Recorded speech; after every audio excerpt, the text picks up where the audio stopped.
Assalamualaikum warahmatullahi wabarakatuh. Dewan juri yang saya hormati, mosi perdebatan kita kali ini menyatakan bahwasanya gerakan-gerakan sosial seharusnya lebih berfokus pada ketimpangan kelas ekonomi daripada diskriminasi berbasis identitas seperti gender, etnis dan lain-lain.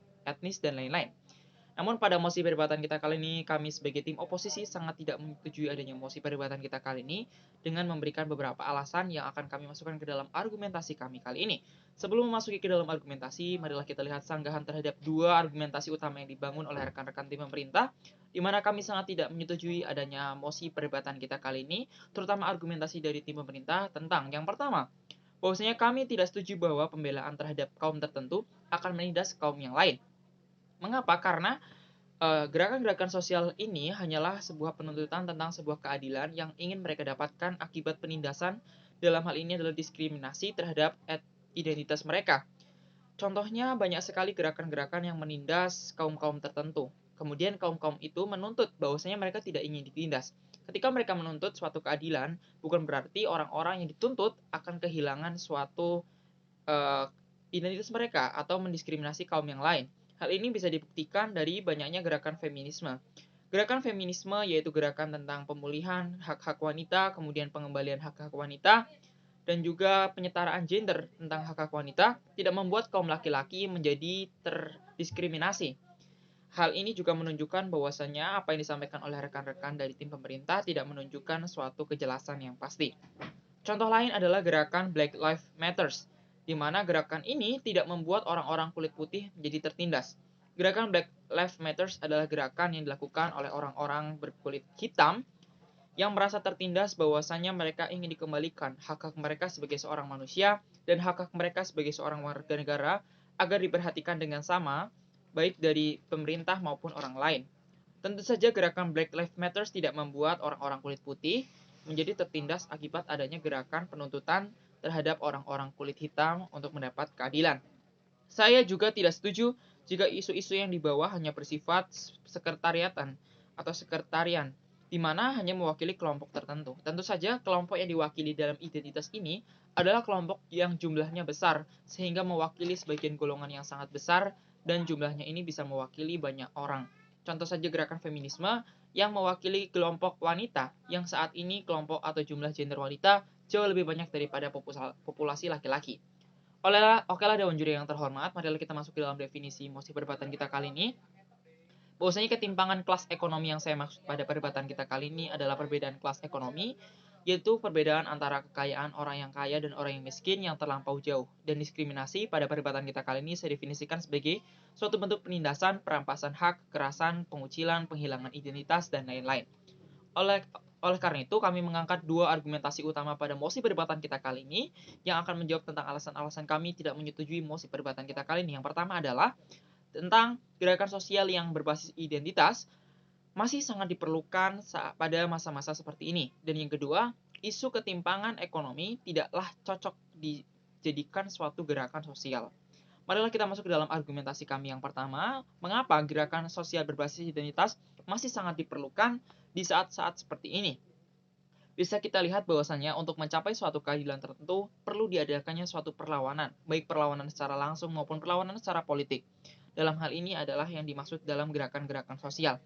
Setiap orang-orang yang tertindas perlu melakukan perlawanan. Ketika mereka hanya berdiam diri, maka mereka akan terus tertindas. Oleh karena itu, gerakan-gerakan sosial seperti ini sangat diperlukan di zaman-zaman yang masih banyak sekali gerakan-gerakan yang menindas suatu kaum tertentu. Untuk suatu kaum keluar dan melakukan sebuah perlawanan, maka diperlukan gerakan-gerakan sosial yang membutuhkan massa orang banyak. Hal ini dilatar belakangi keinginan suatu kaum tertentu untuk mendapatkan suatu hal. Kemudian kaum-kaum ini melakukan suatu penindasan terhadap kaum tertentu. Untuk terbebas dari hal tersebut, maka diperlukan suatu perlawanan sosial atau gerakan sosial. Beban pembuktiannya di sini adalah di mana selama beribu-ribu tahun, kaum konservatif Eropa yang pada awalnya mereka sangat menjadi budak laki-laki, pelayan laki-laki, mereka melakukan gerakan-gerakan hingga munculnya gerakan feminisme untuk mengembalikan bahwasanya wanita memiliki kesetaraan dan hak-hak yang sama terhadap laki-laki. Begitu pula juga yang dilakukan oleh Raden Ajeng Kartini untuk membebaskan kaum wanita di Indonesia khususnya agar bisa mendapatkan pendidikan yang sama dan layak seperti kaum laki-laki.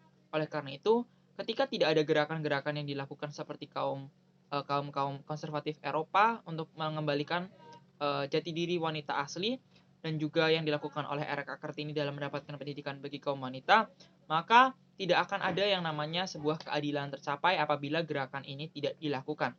Jadi pada intinya gerakan sosial adalah satu-satunya cara yang bisa dilakukan oleh suatu identitas tertentu agar mencapai suatu keadilan.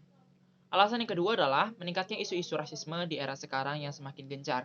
Hal ini diakibatkan karena banyaknya isu atau politik balas dendam akibat suatu etis tertentu atau identitas tertentu yang ditindas di lain tempat kemudian dibalas di tempat lainnya. Beban pembuktian yang bisa kita lihat adalah banyaknya gerakan terorisme yang melatar belakangnya atau mengatasnamakan kaum muslim, menyebabkan banyaknya penindasan terhadap kaum muslim di berbagai belahan dunia. Seperti di Singapura, orang-orang yang memiliki nama muslim dan berpakaian muslim tidak boleh masuk. Contoh juga penindasan terhadap kaum Rohingya dan kaum Kojirun yang mereka ditindas akibat banyaknya kebencian terhadap muslim. Gerakan ini juga sangat bermanfaat bagi mereka untuk pulih terhadap identitas mereka. Yang kedua, isu ketimpangan kelas tidak cocok lagi digunakan sebagai suatu isu gerakan sosial. Mengapa? Gerakan sosial berupa penyetaraan kelas ekonomi menyebabkan masyarakat-masyarakat yang sosialis. Tentu saja masyarakat yang sosialis atau tanpa kelas menyebabkan berbagai permasalahan pada negara. Negara cenderung akan menjadi negara yang otoriter atau menghalalkan segala cara untuk mencapai suatu masyarakat yang tanpa kelas. Tentu saja hal tersebut menyebabkan berbagai masalah baru. Negara yang otoriter akan merampas banyak sekali hak-hak warga negara dan hak-hak manusia yang seharusnya mereka dapatkan akibat satu tindakan yaitu penyetaraan kelas. Satu tindakan penyetaraan kelas menyita banyak sekali hak-hak yang lainnya.